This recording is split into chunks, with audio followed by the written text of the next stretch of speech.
Hello, welcome everyone. This is the International Peace Coalition. This is the 99th week that we've had a meeting in a row. Thank you so much for all of your participation. Whether you're a veteran in this process or a new person, we welcome you. My name is Anastasia Battle. I'll be your moderator today, as well as Dennis Small and Dennis Speed. We have two Dennises here today. Try not to get too confused. Um, we created this forum 99 weeks ago in order to unite people from all over the world. I'm sure many of you are aware that the international peace movement has been very dysfunctional, a lot of infighting, fighting amongst various ideologies, and we wanted to say enough. If we're actually going to create a true peace process, we need to bring all people together into one room and actually have a dialogue of what is truthful and coordinate our activities. So I want to thank everyone again who has been participating in that process because it has been very successful. To start us off today, we'll have an opening panel of people just to give people a sense of what we're doing. And then we'll have a general discussion with the participants during the meeting. If you want to participate and ask questions, be part of the dialogue, you must be registered for the Zoom meeting. You can go to schillerinstitute.com, and right on the top of the website is where you can register to get the Zoom meeting. And we're happy to have you on today. So to kick off the discussion, which there's quite a bit to go through, and just so people know, normally we do have Helga Zepp-LaRouche on. She wasn't available today. Bonjour tout le monde, nous allons commencer maintenant la discussion. But we'll have Dennis Je Speed vais take annoncer over le as the programme president maintenant. Il y a Dennis with an Speed de overview of the l'Institut Schiller meeting. qui va commencer. Merci à tous d'être avec nous aujourd'hui et nous voulons insister que c'est une semaine d'événements extraordinaires et où il y a eu le décès du pape François dans ce monde en turbulence a causé certaines réactions dans le monde. Je pense que tout le monde est au courant dans cet appel aujourd'hui et que, en tout cas, si vous ne l'êtes pas au courant, sachez que le, les 24 et 25 mai aura lieu une conférence internationale de l'Institut Schiller aux États-Unis, en personne sur place, mais aussi retransmise en direct au niveau international. Et il y a différentes déclarations qui sont faites concernant le décès du pape. Il y a des choses qui ont lieu aussi par rapport au conclave. Bon, je ne peux pas parler de ça, par rapport au conclave qui va avoir lieu euh, pour, pour les, pour l'élection du nouveau pape. C'est important de citer tout de même cela, car cela implique euh, 1,5 milliard de catholiques dans le monde. Mais c'est pas de ça dont je voulais parler. Il y a des délibérations en cours, toute une sorte de délibérations qui ont été bousculées par les événements, par ce décès. Vladimir Poutine, parlant du décès du pape François le 21 avril, mm, il a dit, je ne suis pas certain des catholiques, mais en tout cas, les orthodoxes ont une telle compréhension, une tradition, une compréhension interne, que si Dieu appelle quelqu'un au ciel dans une période difficile, c'est un signe que cette personne n'a pas vécu sa vie en vain. Et donc Dieu a en plus rappelé cette personne le jour de Pâques. Et donc cela veut dire beaucoup. Et je pense qu'il a fait le bien, pas juste pour, pour les catholiques, mais également pour le monde entier. Donc pensez à cela. C'est Vladimir Poutine parlant du pape avec lequel il avait des disputes. La dernière fois qu'il l'a vu, c'est peut-être en 2019, je crois. Mais c'est l'évaluation de la vie, de l'importance de la vie de ce pape et de la transition du changement. Je pense que c'est important d'avoir cela à l'esprit, car pendant les 2 dernières semaines, il y a eu de nombreuses déclarations très importantes, mais donc des déclarations qui parlaient d'un changement, de transition. Par exemple, Nikolai Patrushev, l'ancien chef du FSB russe, très proche donc de Vladimir Poutine et un conseiller présidentiel de Vladimir Poutine, a parlé de comment la Russie et les États-Unis ont des grandes puissances, ont une expérience partagée. Et il a dit, je pense qu'aujourd'hui, une première étape vers cette expérience partagée pourrait faire une déclaration conjointe sur quelque chose qui pourrait participer à quelque chose pour relancer le dialogue russo-américain. Il a cité la crise du canal de Suez. Euh, Il a parlé de l'action de la lutte conjointe contre le nazisme et, euh, avec Franklin Delano Roosevelt, il a fait référence à la coopération entre le tsar Alexandre et Lincoln. Également, le 21 avril, il y a eu le discours donné par le Premier ministre à l'Institut Carnegie qu'il voulait donner, mais il n'a pas pu le donner, vu une intervention venant, semble-t-il, donc d'Israël et d'autres forces.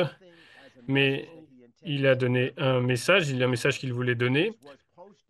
Cela a été posté par l'Iran, ce message, sur Internet.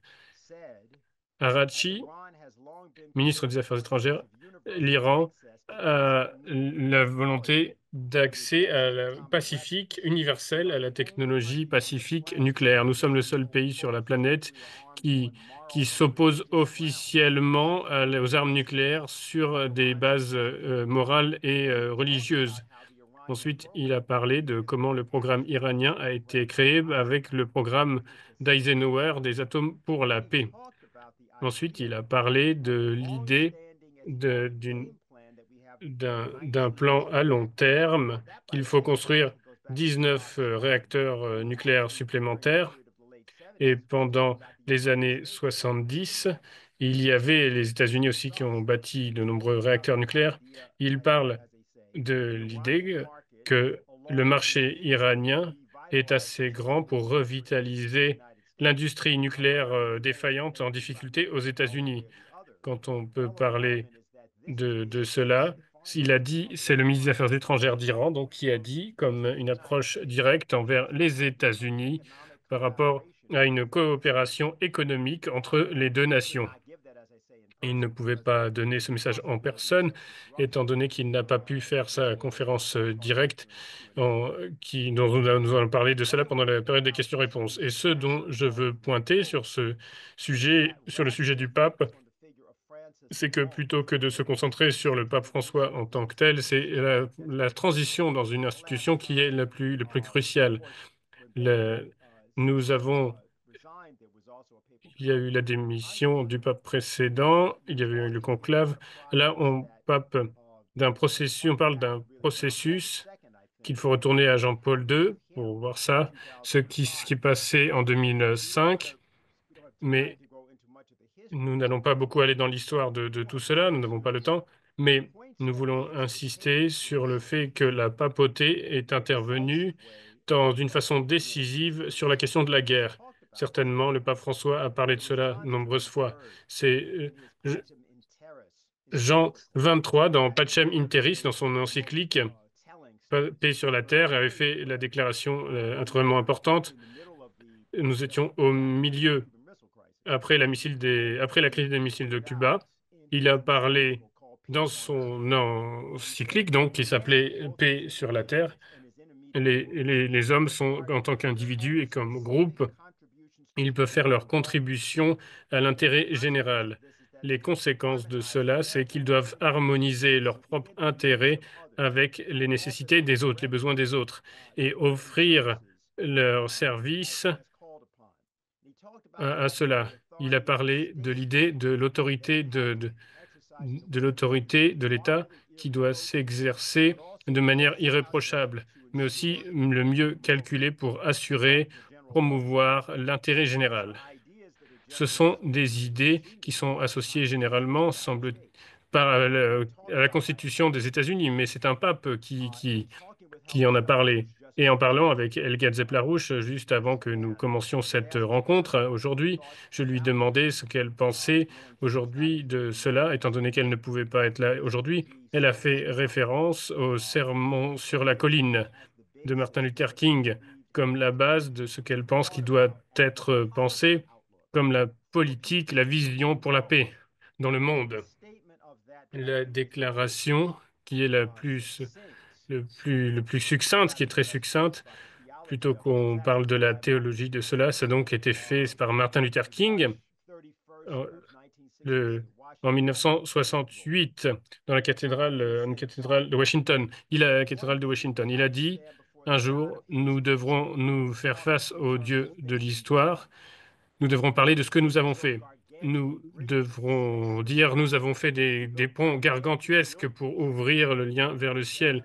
Nous devrons et nous, non, nous avons voulu faire des gratte-ciel pour embrasser les ciels. Nous avons construit de nombreuses choses sur les océans, surtout avec notre puissance technologique. Mais il semble que j'entends que le Dieu de l'histoire nous dira, ce n'était pas suffisant. Et donc, et j'étais nuit, il ne m'a pas donné d'habit. J'étais en difficulté, il ne m'a pas amené tout ce qu'il faut. Donc, vous ne pouvez pas entrer au royaume. Et le Seigneur dira. En son temps, beaucoup de gens disent, en ce temps où beaucoup de gens disent qu'ils veulent avoir leur nation grande, mais s'il n'y a pas la générosité, en gros, l'intérêt de l'autre, prendre soin des autres, alors ce n'est rien. Notre conférence a l'objectif de faire cela. Et donc, nous en parlerons plus. Voilà ce que je voulais dire en introduction. Merci beaucoup, Denis Speed, pour cette introduction. Nous allons continuer avec la discussion. Et c'est maintenant Denis Small qui va être panéliste. Nous allons peut-être avoir des, des intervenants surprises, en plus de ceux qui sont déjà prévus. Donc c'est maintenant Denis Small de l'Institut Schiller. Je veux parler pendant un moment un petit peu de les origines de la Coalition pour la paix qui a commencé il y a 99 semaines. En mai 2023, la première rencontre a eu lieu.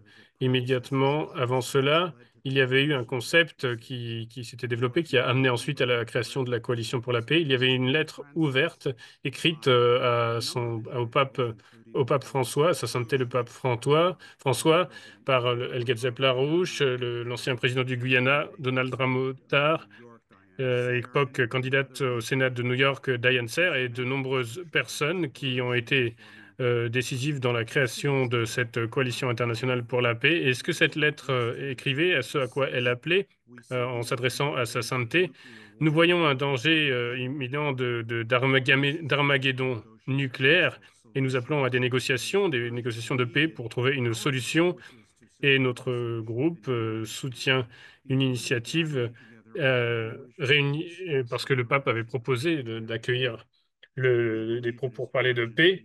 Nous pensons qu'il est urgent d'unifier tous les efforts qui vont dans ce sens, dans un effort mondial pour ramener une résolution à ce conflit en Ukraine, prenant en considération la sécurité, les intérêts de sécurité de toutes les parties. Donc, cela semble c'est le concept qui était au départ de la création de la coalition pour la paix. Ayant cela à l'esprit, voilà ce qui le sent par rapport au décès justement du pape qui est arrivé cette semaine. Et donc, les concepts, l'idée de trouver une solution à tout cela, ne pas juste parler des problèmes, mais nous voulons parler des solutions. En termes des développements autour de l'Ukraine, cette semaine, je pense que nous, nous, nous voyons tous les changements constants qui ont lieu. Il y a une réunion à Londres organisée par les Européens supposément, les États-Unis vont être présents, les Ukrainiens seront présents, mais ils n'ont pas, ça n'a pas eu lieu finalement, ça n'a pas marché. Et pendant tout cela, les Russes ont été très, très clairs qu'ils doivent maintenir la discussion avec les États-Unis pour normaliser les relations qui sont essentielles pour la paix mondiale, pour la résolution de tous les types de problèmes. Ils sont très matures là-dessus, donc ils ne répondent pas à ceux qui veulent provoquer le conflit. Le porte-parole du Kremlin, Peskov, hier a dit les choses avancent, les choses ont lieu. Il y a des difficultés, c'est sûr.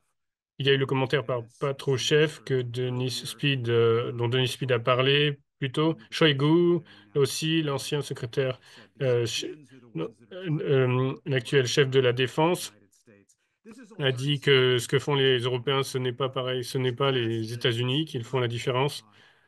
Donc, cela suggère il ne faut pas être en train de suivre la balle comme si vous regardez un jeu de ping-pong et de suivre la balle de gauche, de droite. Il faut, euh, il faut garder le sens de l'évolution des choses, ne pas se faire perturber. Et il y a le grand mensonge sur le fait que c'est une agression non provoquée par la Russie. En oubliant tout ce qui s'est passé avant 2022, il y a eu une nouvelle déclaration sur le fait que les Russes n'ont aucune intention d'aller dans quelconque pays d'Europe. Du général, l'ancien général Kouyat, un commentateur très important, et quelque chose d'important venant de Russie, montrant qu'ils n'ont pas ce genre d'intention. Il y a eu la déclaration faite par l'ambassadeur Jack Matlock, l'ancien ambassadeur des États-Unis auprès de l'Union soviétique. Il a eu un dialogue avec Elga il y a une semaine et demie, je crois. Et comme Elga l'a répété plusieurs fois, Matlock a été un témoin de haut niveau des événements.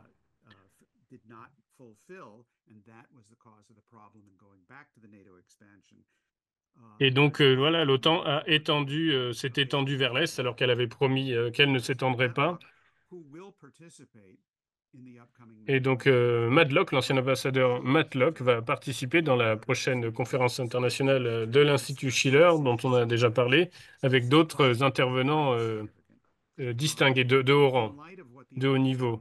À la lumière de ce qui se passe aujourd'hui avec la guerre avec la Russie, et par rapport aux provocations qui sont concoctées et par les centres financiers occidentaux à travers l'OTAN, je voudrais conseiller aux gens que nous devrions garder nos yeux grands ouverts et nos oreilles à une possibilité qu'il y ait un événement une provocation du type du 11 septembre, car les Britanniques continuent d'échouer dans leurs efforts de provoquer une confrontation, une nouvelle confrontation, une reprise de la confrontation entre la Russie et les États-Unis. Et donc, les Européens échouent pour l'instant à avoir une guerre qui continue avec la Russie et donc à empêcher le rapprochement russo-américain. Donc, n'oubliez pas de voir ce qu'il y a derrière ce qui se passe. Et il y a donc un risque d'une provocation du type de l'incendie du Reichstag ou du 11 septembre. Il faut, il faut garder la concentration, notamment sur ce qui se passe dans la région du Cachemire. Et avec des calculs britanniques, cela pourrait vraiment amener à un risque de confrontation nucléaire également, cette situation. Il y a un article publié par Chatham House hier, l'Institut royal des affaires internationales, où il termine en disant, sans une pression internationale pour la désescalade, la seule limite des deux parties sont les inquiétudes pour d'une escalade nucléaire et l'impact que le conflit aurait sur leurs économies. Le Chatham House parle donc de cela comme une nouvelle option, l'escalade nucléaire. Le deuxième sujet que je veux amener brièvement N'oubliez pas la question de la bombe. C'est ce qui se passe sur la guerre des droits de douane. Si, si vous n'êtes pas dans fait suivre la balle comme dans un jeu de ping-pong, à gauche, à droite, et de perdre la tête, de vous faire étourdir par cela, eh bien, il faut voir aussi pour la question des droits de douane. C'est un sujet où il faut regarder derrière la scène, en coulisses. Je vois que Denis Kucinich est là, est arrivé, et je vais interrompre mes remarques pour lui laisser la parole et je reprendrai par la suite. Merci, Denis Kucinich. C'est un ancien congressiste de l'Ohio, 2 fois candidat à la présidentielle et, et donc vraiment c'est c'est important, étant donné ce que vous connaissez, ce que vous avez fait et le travail que vous faites, Monsieur Kucinich, c'est très important que vous soyez là. Si vous voulez, prenez Tout la parole. d'abord, Tout je vous d'abord, je veux vous remercie dire de merci pour l'invitation de vous l'invitation. rejoindre aujourd'hui et de vous remercier chacun personnellement pour votre engagement en faveur de la paix et de la justice économique.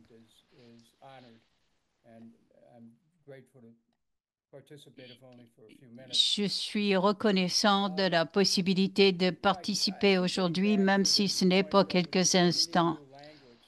Pour revenir à cette question qu'il faut une nouvelle langue pour expliquer ce qui se passe aujourd'hui.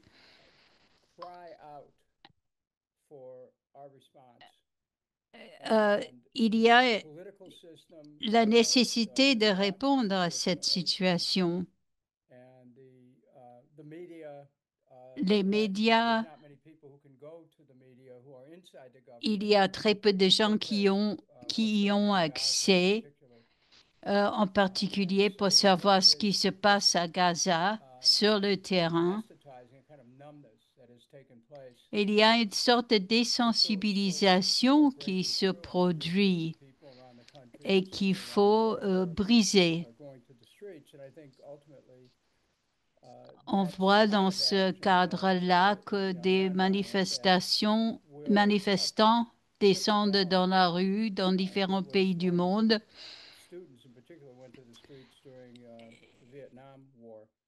Et c'est un peu comparable à ce qui s'est passé lorsque les étudiants ont manifesté pendant la guerre du Vietnam et le président Johnson a démissionné parce qu'il savait qu'il ne pouvait pas faire durer cette guerre plus longtemps. Mais le président Nixon l'a continué.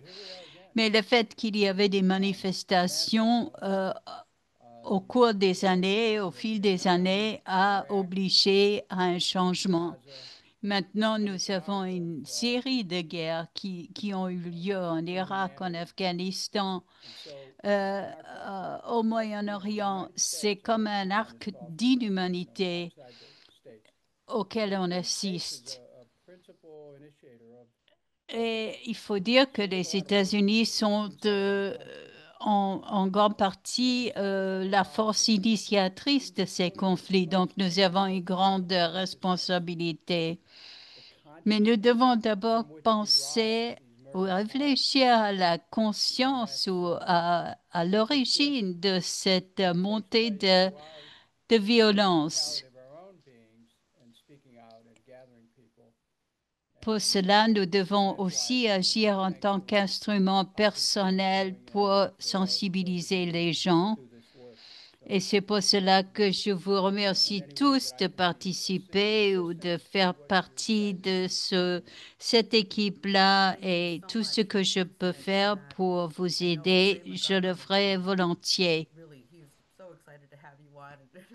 Je sais que Ray McGovern voulait que vous participiez aujourd'hui. Oui, Ray McGovern, c'est l'un de mes héros. Donc, je suis toujours content de l'entendre. J'aimerais beaucoup entendre ce que Ray doit dire et après, je peux prendre encore un peu de temps au mieux jusqu'à 11h40 à peu près, donc ça fait peut-être une dizaine de minutes, ou un peu moins. Vous m'entendez maintenant, dit Ray McGovern?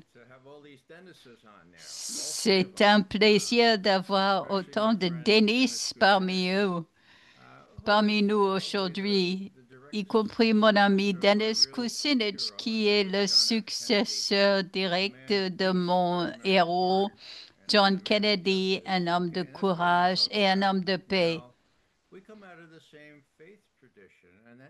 Nous partons tous, ou nous sommes tous issus de la même tradition religieuse aussi, de confession. Le père Harry Burry va être avec nous aujourd'hui aussi, et je pense que nous sommes tous de cette tradition écuménique. Francis a dit, maintenant, le pape François, qu'est-ce qu'il a fait à propos de Gaza? Il a fait différentes déclarations. La plus spécifique, entre guillemets, c'est que mes conseillers m'ont dit que beaucoup de gens pensent qu'il se passe peut-être un génocide qui se déroule. Donc, je pense qu'il faut passer à une enquête là-dessus. Et c'était des mois après le début de de l'indignation du monde entier devant les actions du Premier ministre Netanyahou.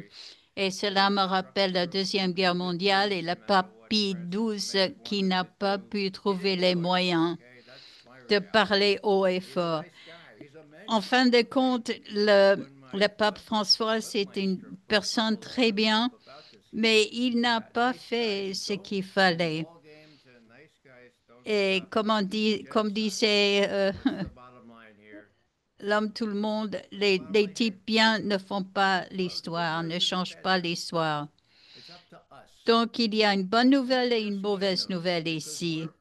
Cela dépend de nous parce que nous en sommes responsables de ce qui se passera.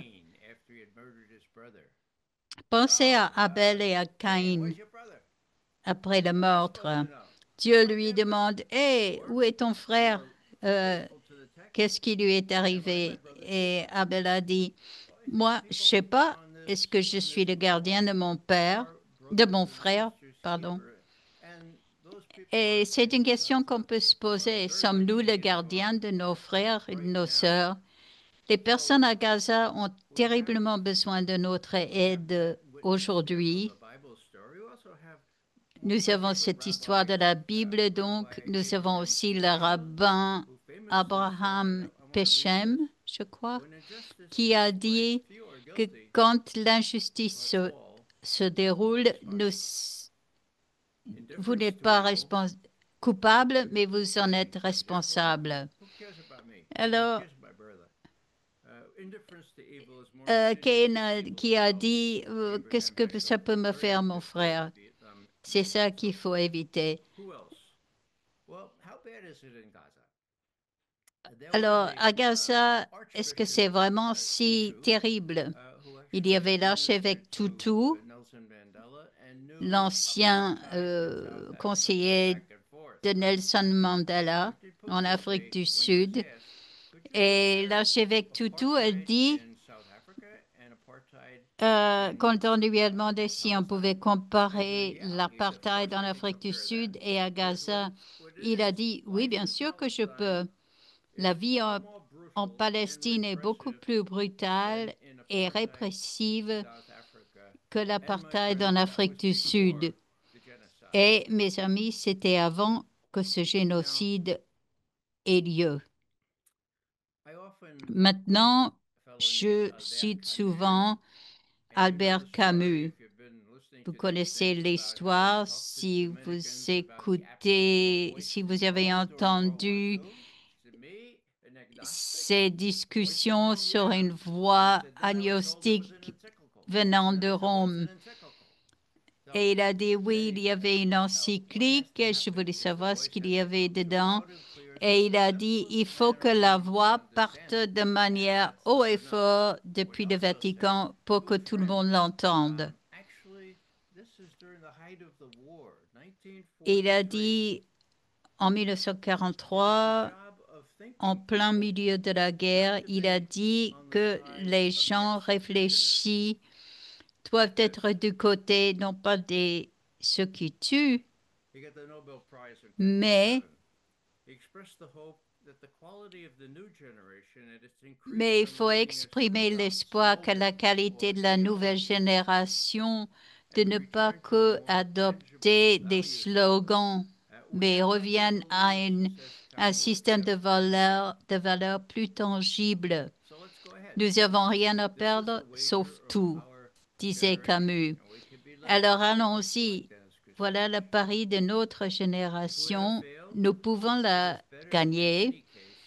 Et si nous allons échouer, il vaut mieux être du côté de ceux qui refusent d'être des chiens et ceux qui sont prêts à payer le prix nécessaire pour que les gens, que les hommes et les femmes ne soient pas des chiens. Voilà Camus en 1943 avec un jeune Allemand fier qui voulait libérer l'Allemagne. Maintenant, les comparaisons sont insidieuses, mais voilà ces mots. Camus, en réponse à ce jeune Allemand, disait, vous m'avez dit que la grandeur de mon pays, l'Allemagne, n'a pas de prix. Tout ce qui est bon, tout ce qui contribue à sa grandeur est bien. Nous pouvons tous contribuer à la grandeur de notre nation et nous devons tous sacrifier à cela. Et Camus dit non, non, c'est pas vrai. Ce n'est pas vrai que tout doit être subordonné à une seule fin. Il y a des choses inexcusables. Je dois pouvoir dire que j'aime mon pays, mais aimer en même temps la justice. Je ne peux pas aimer mon pays s'il y a du meurtre et de l'injustice. Maintenant, pour finir, là, je l'ai résumé. Maintenant, pour revenir à des choses plus récentes, je vais parler à nouveau de Heschel. C'était quelqu'un qui a beaucoup manifesté, qui a participé à des rassemblements. Il a dit, pour beaucoup d'entre nous, la marche de Selma à Montgomery en Alabama, il en allait de la prière. Mais la marche, c'est pas la prière, mais notre marche revenait à de la prière. J'avais l'impression que mes jambes manifestaient. L'un de mes prieurs théologiens, c'est Annie Dillard. Elle a dit,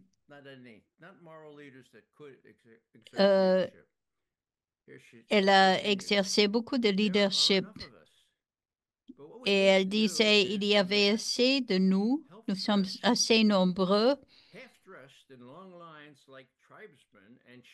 Il y a des personnes, nous allons peut-être être habillés qu'à moitié, mais nous devons secouer les épées et nous réveiller, sortir devant nos écrans de télévision. Maintenant, il y a une autre personne qui a été presque nue pendant 2 ans. C'est dans la Bible. Pourquoi il a fait ça? Eh bien, c'était pour attirer l'attention des gens sur son sort. Et il a dit, je me suis privé d'habits, mais vous vous êtes privé de la vision impartie par Dieu, par Yahvé, la vision de la justice et de shalom. Shalom, dans le sens biblique, c'est la présence de la justice. Nous pouvons avoir de la paix, mais nous devons avoir la justice en même temps. Maintenant, nous devons rester tête froide. Nous voyons la nécessité d'être solidaires.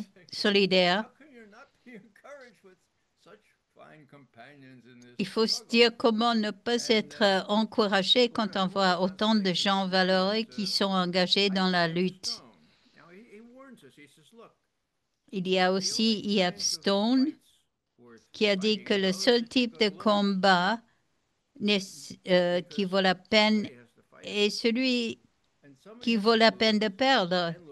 Quelqu'un doit perdre et perdre encore et perdre encore jusqu'à ce qu'un jour, quelqu'un qui croit comme vous, comme nous, gagnera. Et au cours de ce processus, il faut garder humour.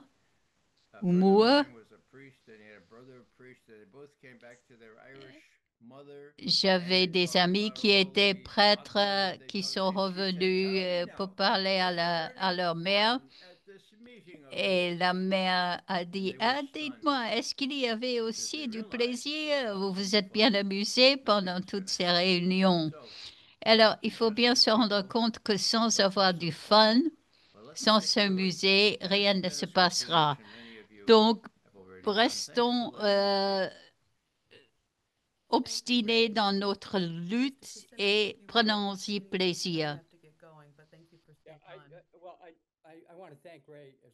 Merci Ray, dit Dennis Sukinich. Cela dépend de nous effectivement. Maintenant, je suis en train d'écrire quelque chose, des essais, etc.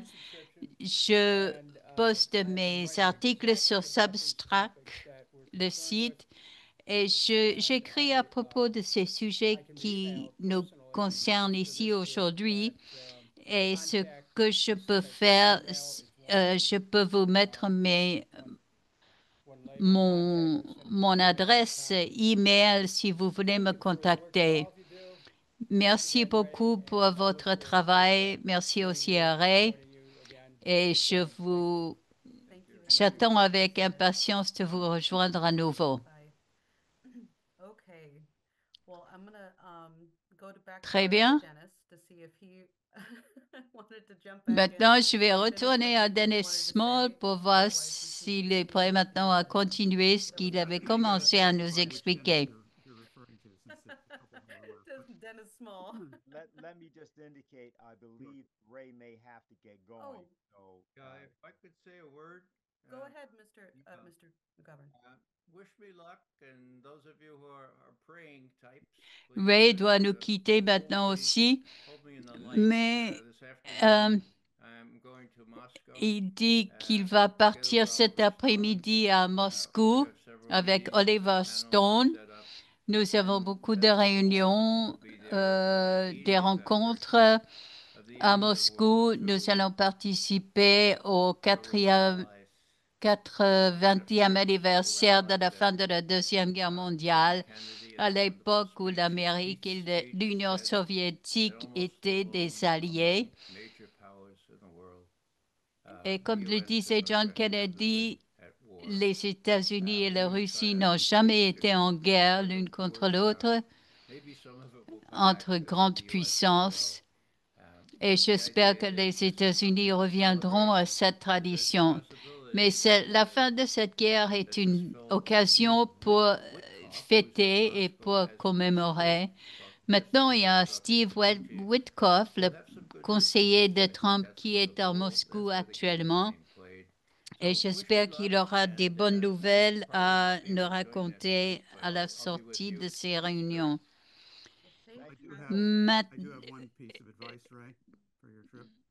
J'ai un conseil à vous donner. Have fun. Amusez-vous bien pendant votre voyage.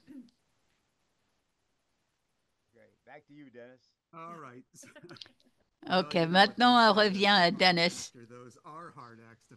Oui, comme on dit dans le show business, difficile de suivre ces deux personnes. Mais j'ai un point encore à faire à propos des droits de douane. Cette politique est insensée.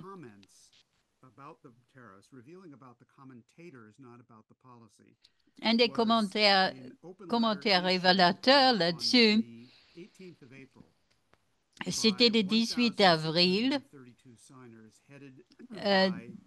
d'une lettre, c'était une lettre par 1600 économistes à peu près,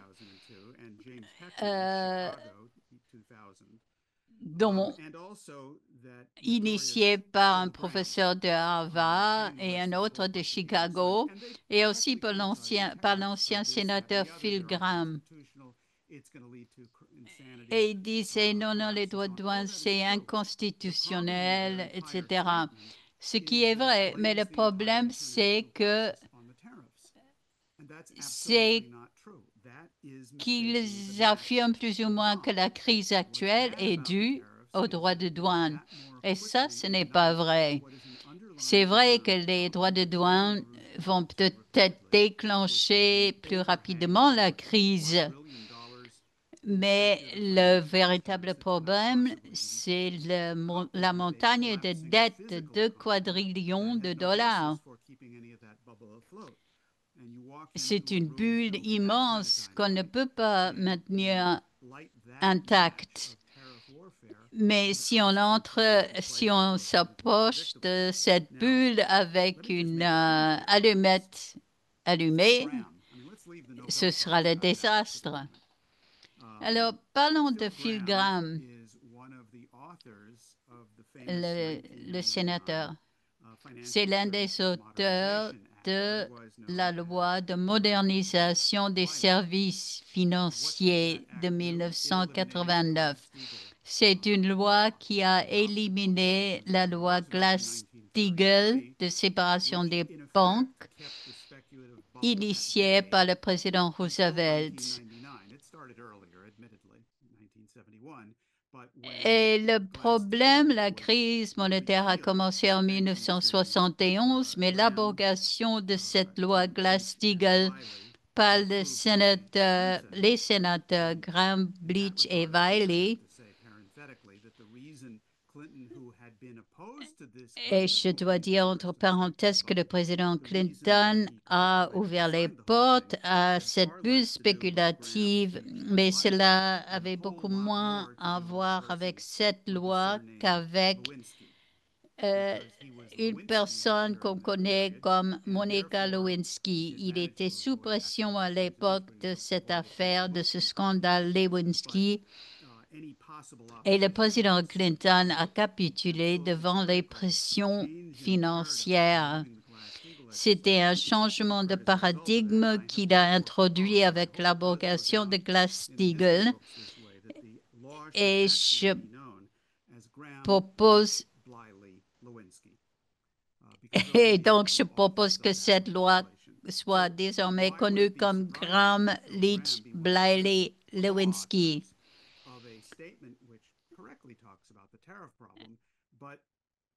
Alors, pourquoi il a co-signé cette déclaration sur les droits de douane actuels qui esquisse, qui ferme les yeux sur la véritable origine du problème, alors que lui-même en était l'un des auteurs de l'abrogation de cette loi Glass-Steagall. Il faut tenir compte de cela quand on considère les va-et-vient aujourd'hui sur le débat sur les droits de douane. Est-ce que ce sera 125%, 145%, 10%, etc. La question réelle à soulever, c'est est-ce qu'on va résoudre le problème sous-jacent, le problème d'origine? Et les Chinois l'ont reconnu très clairement. La direction chinoise a dit « Nous n'allons pas négocier dans des conditions de pression et de tentative de nous intimider dans le contexte d'attaques économiques. » Nous voulons négocier, mais pas dans ces conditions-là.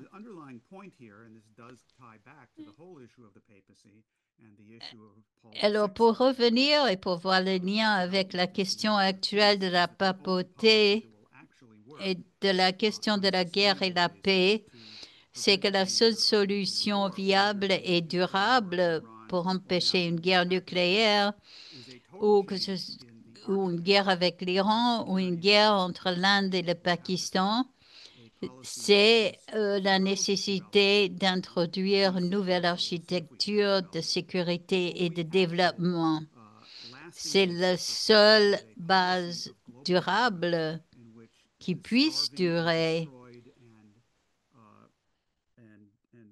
pour un développement réel et en profondeur qui permettra par là même d'éliminer les désastres comme à Gaza. Par exemple, en introduisant, en mettant en œuvre le plan OASIS développé par Lyndon LaRouche à l'époque. Et il est important que le Vatican s'engage en faveur de ce genre de perspective globale de développement et de sécurité. C'est cela qui sera au centre de la conférence à venir de l'Institut Schiller les 24 et 25 mai. OK, dit Anastasia, c'était très bien pour ouvrir la discussion aujourd'hui. Nous allons maintenant juste entendre le père Harry Burry qui est membre de l'Association des prêtres. C'est un militant aussi très actif. Il s'est même enchaîné à des clôtures pendant la guerre du Vietnam pour protester contre cette guerre menée par les États-Unis. Et depuis, il a toujours été actif en faveur de la paix et de la justice. Voilà. Oh, on l'entend à peine. Unfortunately, I can't hear you. Is that just on my end? No. It's very faint. We can only. Vous m'entendez maintenant? That's C'est très, très faible. That's getting better. C'est un peu mieux.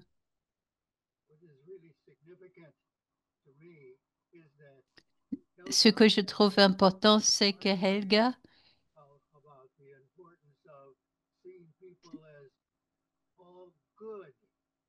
souligne l'importance que les gens fassent le bien et que le pape François a toujours traité les gens avec de la bonté.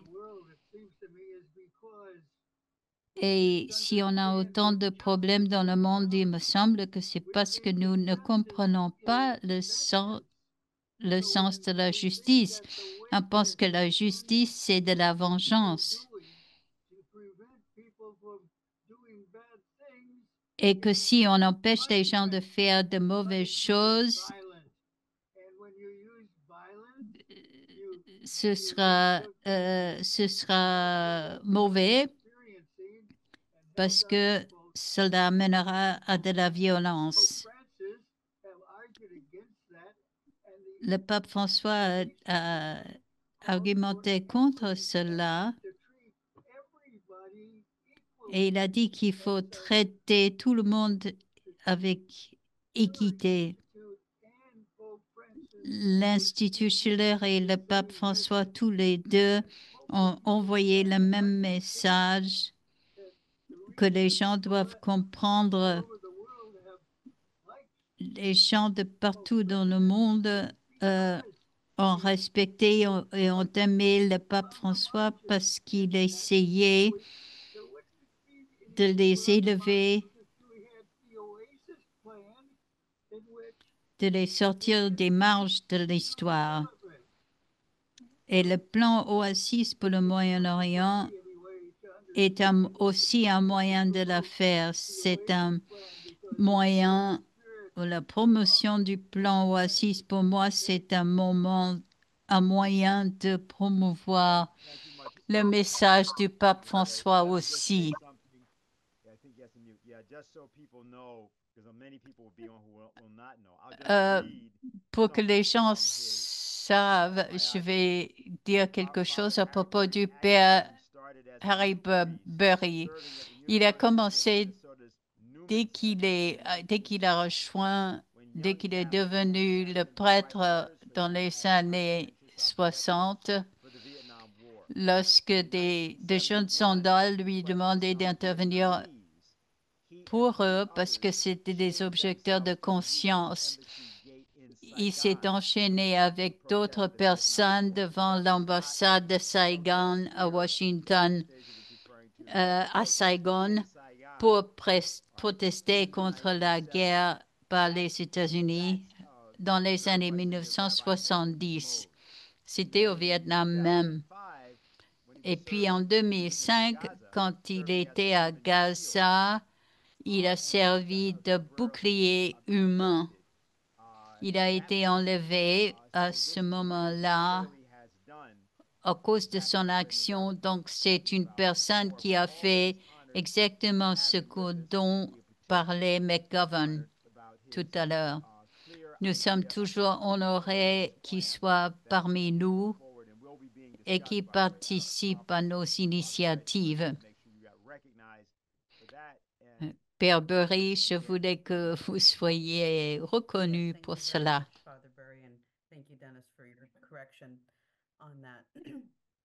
Merci à vous deux. I'm going to go to you next, Jack Gilroy. I know you might be in the middle of a couple of things. I just want to make sure that you're available. Jack Gilroy, je vais voir si vous pouvez intervenir maintenant. Je sais que vous êtes, vous avez autre chose en ce moment. Okay.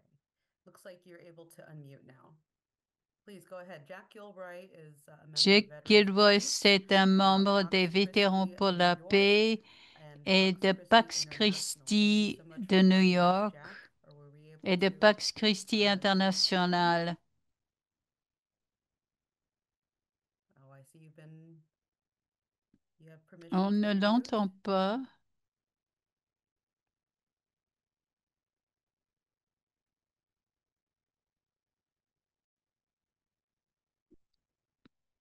Okay. If you're still in the middle of something at the moment, we can always come back to you, Jack. Ok, Jack, Maybe il we est could go peut-être, to the next person and come back. il a dû peut-être s'absenter brièvement. So please, stay Donc, safe, nous and allons we'll come back to you, passer Jack. à Next, I'd like l'intervenant to go to suivant. Carolina from Ce Mexico. sera She Carolina has a report Dominguez on the youth recruitment de process Mexique qui va nous parler this du report over the processus last de 2 weeks. We've recrutement made des a jeunes. very huge effort going into the May conference, Nous faisons to beaucoup go to universities, d'efforts go to various places where many young en people prélude à la are, conférence des to get them 24 et very 25 active. mai, And Mexico in particular has had quite en particulier dans a les bit of, universités traction. au So we're happy to Mexique, have Carolina Dominguez où on nous to give avons her pas report on mal what's de been going on. succès. Please go ahead. Et Caroline va nous en parler. Hola, ¿se escucha? Yes. Oui, vous m'entendez? Gracias. Quiero Merci. darles un informe de las actividades que estamos teniendo, no solo en México, sino en Iberoamérica. Je vais vous parler des activités non seulement au Mexique, mais en Amérique latine. Trabajo, principalmente como ustedes han escuchado con los jóvenes. Un aspect qui nous a aidés dans notre travail auprès des jeunes, c'est un livre de Martin Luther King qui s'appelle Pourquoi nous ne pouvons pas attendre. Un livre que je vous recommande de lire. Dans l'introduction, King dit que à l'avenir, il espère que ses enfants seront jugés non pas par la couleur de leur peau, mais par leurs actions. Et il publie la lettre qu'il avait écrite depuis la prison de Birmingham.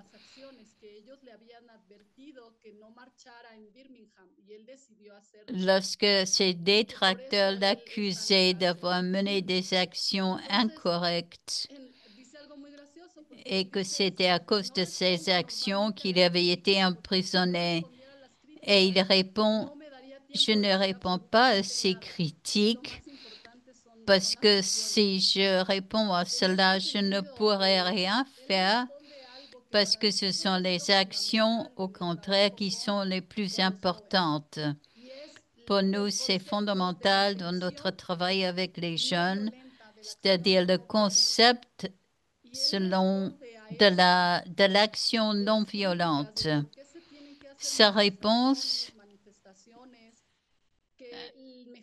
c'est qu'il faut mobiliser, qu'il faut engager des actions, mais pour arriver à un accord, il faut des négociations. Martin Luther King est d'accord, mais il dit que lorsque les dirigeants ne veulent pas négocier parce qu'ils ne tiennent pas pour important ce que disent les autres, alors nous ne pouvons pas nous satisfaire des négociations. Et c'est ce qu'il entend par la création de tensions à travers l'action. C'est une façon d'exprimer son non-accord.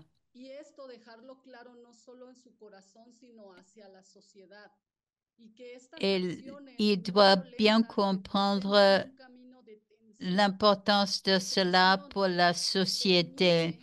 Et ces actions non violentes créent une tension qu'elles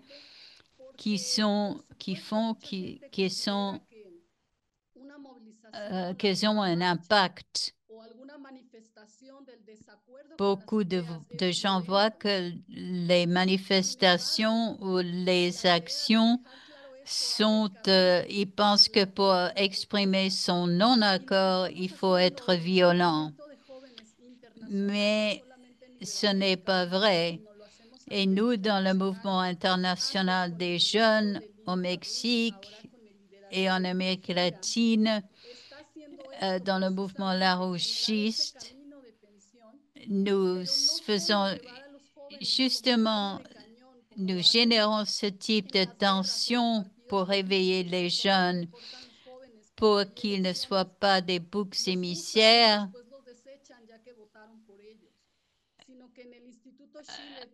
comme dans les élections, on les utilise comme instruments pour obtenir des voix, mais pas plus.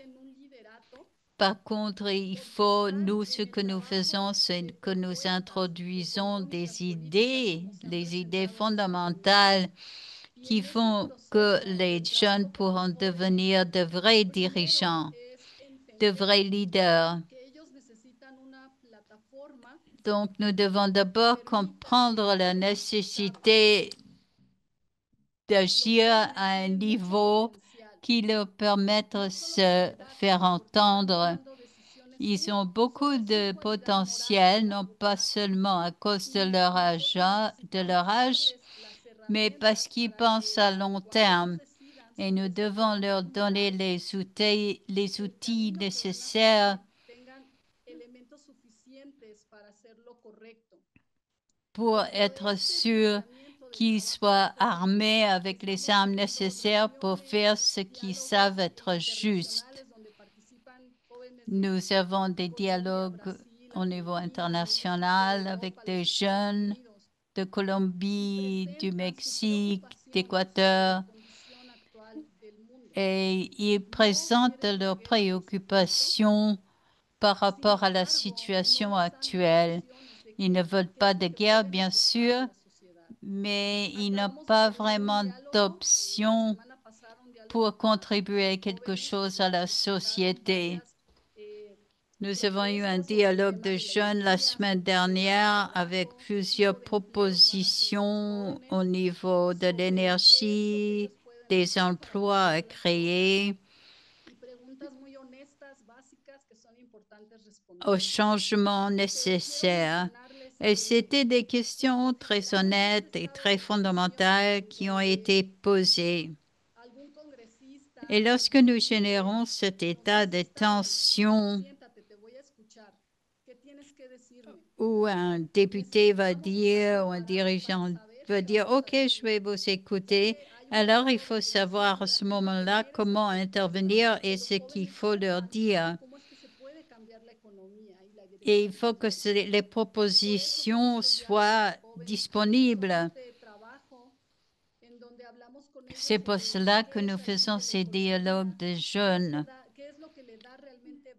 Nous leur expliquons ce qu'est l'économie, la science économique, de ce qui compte vraiment comme valeur humaine, parce que le produit essentiel de l'économie, ce sont les gens.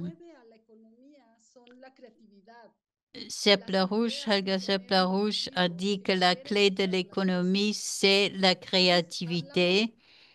Ce sont les idées générées par des individus qui veulent changer les choses pour le mieux. Donc, si les jeunes se trouvent devant un dirigeant quelconque, ils doivent savoir comment intervenir, quoi dire à ces dirigeants. Nous en avons entendu parler de ce qui est nécessaire. Par exemple, quel type d'énergie il faut avoir, quel type d'emploi il faut créer. La réunion était très bien que nous avons eue et j'ai trouvé amusant que les problèmes, le type de problème que les jeunes ont posé, par exemple, un jeune du Brésil, il veut participer à la conférence à New York. Il y avait un moment où nos interprètes faisaient de l'espagnol en anglais et il a commencé à parler au portugais et c'était drôle parce que nous étions tous silencieux. On ne pouvait pas interpréter ces mots du portugais en espagnol. Et cela a changé la géométrie parce qu'on pensait, oh, comment pouvons-nous faire pour entendre les jeunes, des propositions de jeunes dans leur propre langue? Comment nous pouvons transmettre ces idées à d'autres jeunes dans le monde? Voilà aussi le type de problème que nous abordons dans nos dialogues. Nous faisons ces réunions tout le temps, régulièrement, y compris avec Helga Seppler-Rouge. La dernière fois, il y avait Megan Dubois et Jason Ross. C'était très productif et il y avait beaucoup d'optimisme. Optimisme que, comme le disait Martin Luther King, nous le faisons parce que c'est nécessaire. Et ceux qui nous critiquent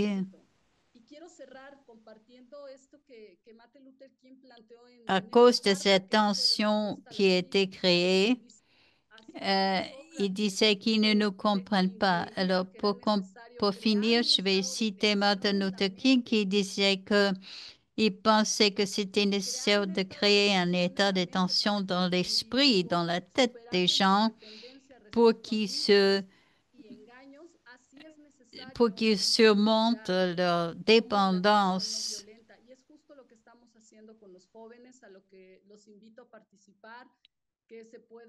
Pour être vraiment des individus et indépendants d'esprit. Voilà, nous allons participer à la prochaine conférence, donc, et nous allons participer à la dernière session de cette conférence du mois de Thank you mai. very much, Carolina, for that wonderful report. It sounds Merci like beaucoup, this meeting was Carolina, pour incredibly ce lively, rapport. and, there's a lot of C'était une excitement excellente around this réunion. process. So thank you very much, and everybody else who's participating in that, which we want to welcome everyone who's either on the Zoom meeting or Nous voulons on the platform. saluer If tout le you monde want qui to bring in your est children présent or sur les know any younger plateformes ou people sur who les want to Zooms. join the conference, we'll have a special Nous vous panel encourageons for them, tous à and a breakout session participer à with cette some conférence des 24 et the 25 panelists, mai which would be an excellent et opportunity for them to d'entrer en really dialogue talk avec with you, les as young panélistes people who want to invite s'ils you to le the veulent. conference. So you can go Si to the vous avez des RSVP enfants ou website, des you'll jeunes see the conference link to RSVP there qui in veulent y person, participer, vous or pouvez also in the Zoom chat trouver here toutes as les well. informations But yes, sur le thank you site de again, l'Institut Carolina, Schiller. for that. I'm looking for Jack. Unfortunately, I think we may have lost him on here unless somebody else sees him. Malheureusement, je crois que nous avons Yeah. perdu Jack I know he Gilroy. is traveling at the moment, so maybe we'll Il keep him était en on hold just to see if he can. déplacement, So hopefully he's okay and donc j'espère not que tout va bien pour pulled over lui. somewhere. Il a, So please be safe, Jack. il est sans doute sur la route quelque So that part. brings us to the point of discussion. We'll be going to the discussion Nous period. allons passer maintenant à la I wanted to see discussion. if Dennis or Harry, or if anybody has a response so far to anything Je vais said, d'abord before demander we jump in si to make the Dennis ou transition. Dennis ont des commentaires avant de passer à la discussion. Okay. I just want to So- thank Carolina for her emphasis on King. I think that's important. Je veux It's juste important in a general sense, but when we talk about remercier Luther, Caroline pour avoir insisté sur Martin Luther King parce que c'est important aussi pour la notion de la résurrection, parce que ce qui est important, c'est de faire revivre Martin Luther King.